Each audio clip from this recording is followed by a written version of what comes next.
सब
दुख दूर हुए।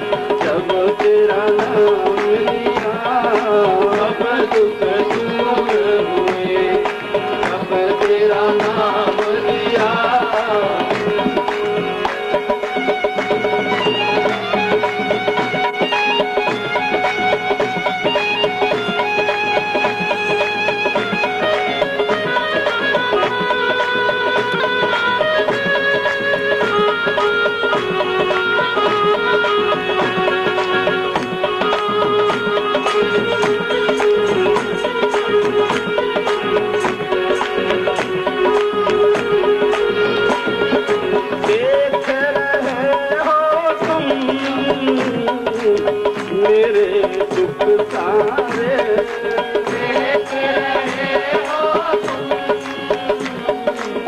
मेरे दुख सारे हो देख रहे हो तुम,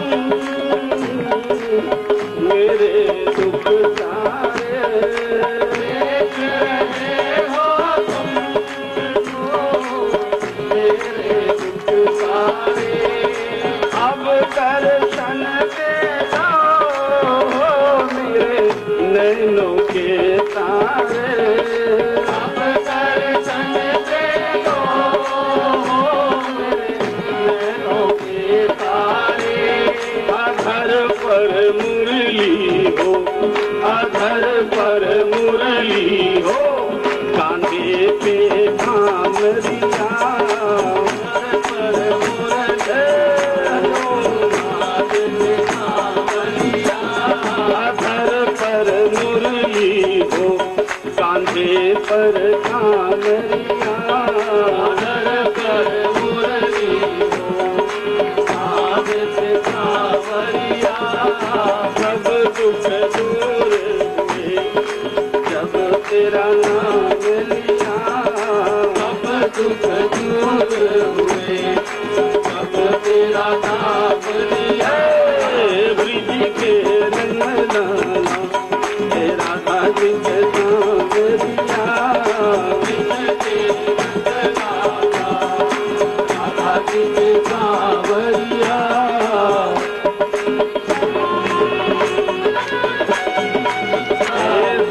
दुख दूर हुए जब तेरा नाम लिया, सब दुख दूर हुए जब तेरा नाम लिया। ब्रिज के रंग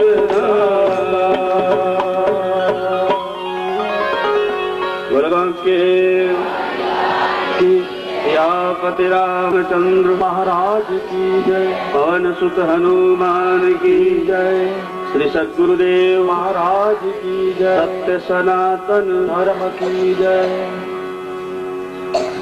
प्यारे सज्जन महानुभाव,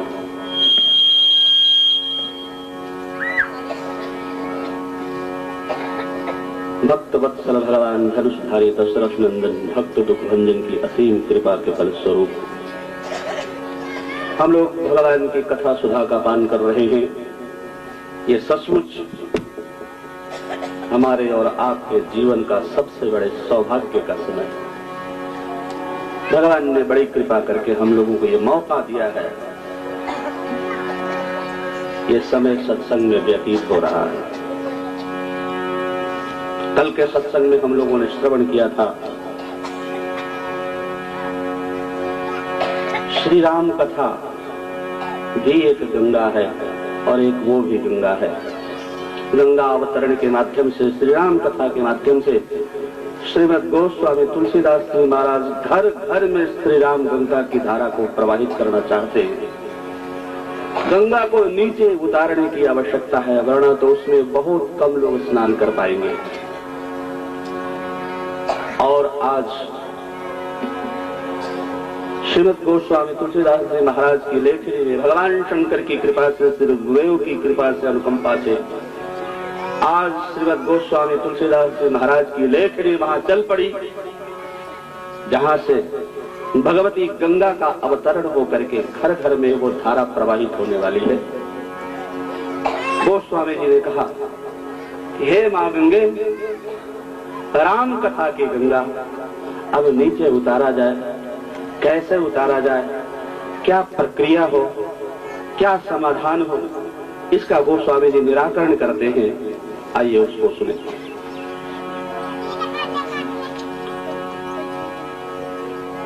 नवमी तिथि, नवमी भौम बार मधुमासा, अवधपुरी यह चरित प्रकाशा। श्री अयोध्या धाम मंगलवार का दिन श्रीमद् गोस्वामी तुलसीदास जी महाराज की लेखनी, क्या कहना, वो समय ही बहुत ही विचित्र था। गोस्वामी जी ने कहा, भाई रामायण की रचना करने जा रहे हैं। रामायण का अर्थ क्या होता है? राम और ऐन दोनों जोड़ दो तो रामायण हो जाता है। राम और ऐन को अलग अलग कर दो, ऐन कहते हैं घर को। रामायण सीता रामो यत्र तिष्ठति स रामायण। भगवान श्री सीताराम जी जहां निवास करें वही रामायण है। भगवान श्री सीताराम जी कहाँ निवास करते हैं? एक तो संपूर्ण ब्रह्मांड ही भगवान का निवास है। हरि व्यापक सर्वत्र समान, हरि व्यापक सर्वत्र समान, हरि व्यापक सर्वत्र समान, हरि व्यापक सर्वत्र समान, प्रेम प्रगट होई मैं जाना।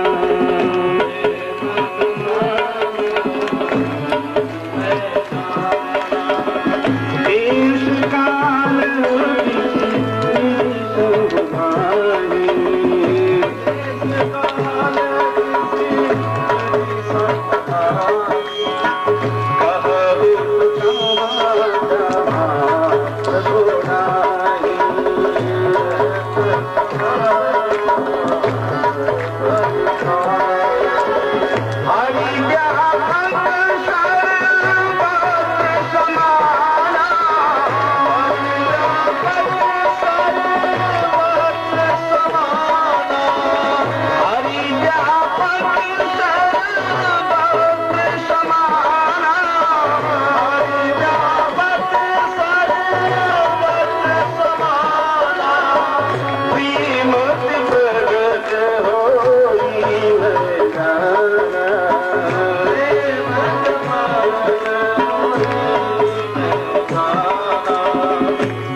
प्रभु प्रगटई दिनियागी,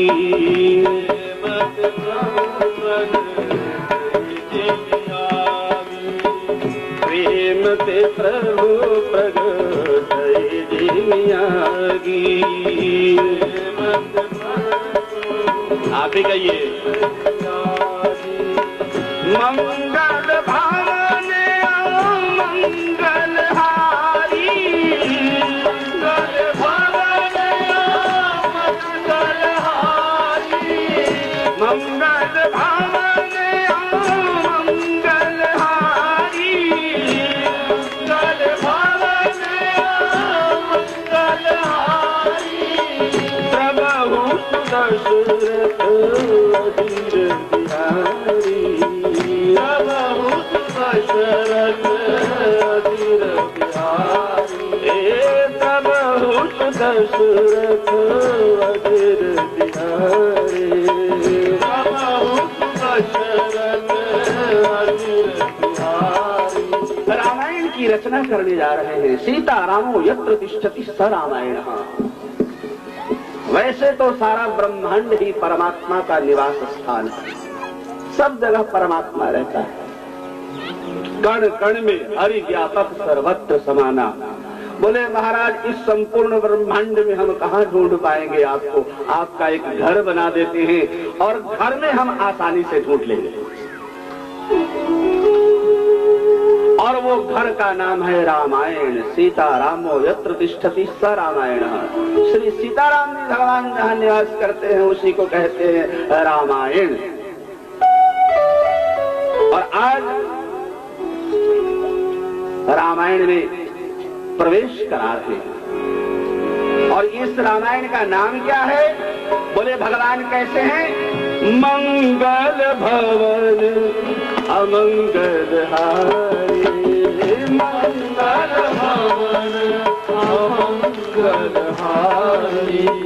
मंगल का भवन ऐसा घर जहां मंगल ही मंगल होते, राज दरबार है, भगवान इसमें निवास करते हैं। बोले भाई मंगल का भवन है जिसमें मेरा परमात्मा निवास करता है, तो उस घर का मालिक कौन है? बोले मालिक इस घर का कोई नहीं है, मालिक नहीं है, मालकिन है, इस घर का मालकिन है। बोले घर की मालकिन कौन है? बोले जानकी जी। बोले घर में, बोले भगवान क्या है? बोले भगवान तो व्यवस्थापक है, व्यवस्था करते हैं, घर में क्या लाना ले जाना, ये रखना वो रखना, वहां से ले आना वो ले आना, लेकिन मालकिन का हुक्म चलता है। भाई दरवाजे पर भी कोई है, भाई दरवाजे पर आएगा कोई तभी तो घर में आएगा, दरवाजा बंद तो घर में कौन आएगा? तो शुरू से ही शुरू हो गया। बोले इस मंगल के भवन में अगर राम रहते हैं और घर की मालकिन जानकी जी हैं, तो दरवाजे पे कौन रहता है?